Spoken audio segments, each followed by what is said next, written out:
DYFI Ottapalam block committee അംഗം പ്രേംജിത്ത്. സമര സംഗമ കാൽനട പ്രചരണ ജാഥയ്ക്ക് ഒറ്റപ്പാലത്ത് നൽകിയ സ്വീകരണ യോഗത്തിൽ സംസാരിക്കുകയായിരുന്നു അദ്ദേഹം. ഞങ്ങൾക്ക് വേണം ജോലി, ഞങ്ങൾക്ക് വേണം മതനിരപേക്ഷ ഇന്ത്യ എന്ന മുദ്രാവാക്യമുയർത്തി DYFI Ottapalam block treasurer Binoy ജാഥ ക്യാപ്റ്റനായ ഒറ്റപ്പാലം മുനിസിപ്പൽ കാൽനട പ്രചരണ ജാഥയ്ക്ക് ഒറ്റപ്പാലം ഓപ്പൺ ഓഡിറ്റോറിയത്തിൽ നൽകിയ സ്വീകരണത്തിന് CITU സംസ്ഥാന കമ്മിറ്റി അംഗം സന്തോഷ് PV സ്വാഗതം പറഞ്ഞു. CPIM Ottapalam local committee secretary MIA Razak അധ്യക്ഷത വഹിച്ച സ്വീകരണ യോഗത്തിൽ ജാഥ വൈസ് ക്യാപ്റ്റൻ കൃഷ്ണപ്രിയ, ജാഥ മാനേജർ വിപിൻ രാജ്, വിവിധ വർഗ ബഹുജന സംഘടനാ ഭാരവാഹികൾ എന്നിവർ സംസാരിച്ചു. ഒറ്റപ്പാലത്ത് നൽകിയ സ്വീകരണത്തിന് ജാഥ ക്യാപ്റ്റൻ ബിനോയ് നന്ദി പറഞ്ഞു.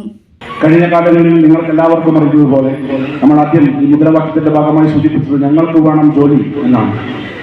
എങ്ങനെയാണ് കഴിഞ്ഞ കാലങ്ങളിൽ ഇന്ത്യയിലെ യുവാക്കളെയാകെ, ഇന്ത്യയിലെ തൊഴിലന്വേഷകരായ ഉദ്യോഗാർത്ഥികളെയാകെ രാജ്യം ഭരിക്കുന്ന സംഘപരിവാർ നേതൃത്വത്തിലുള്ള RSS നേതൃത്വത്തിലുള്ള BJPയുടെ സർക്കാർ വഞ്ചിച്ചുകൊണ്ടിരിക്കുന്നത് എന്ന് 2014 തിരഞ്ഞെടുപ്പിലേക്ക് കടക്കുന്ന സമയത്ത് സംഘപരിവാർ കൊടുത്ത, BJP കൊടുത്ത ഒരു വാഗ്ദാനത്തെ ഓർമ്മപ്പെടുത്തിയാൽ നിങ്ങൾക്ക് എല്ലാവർക്കും മനസ്സിലാവും.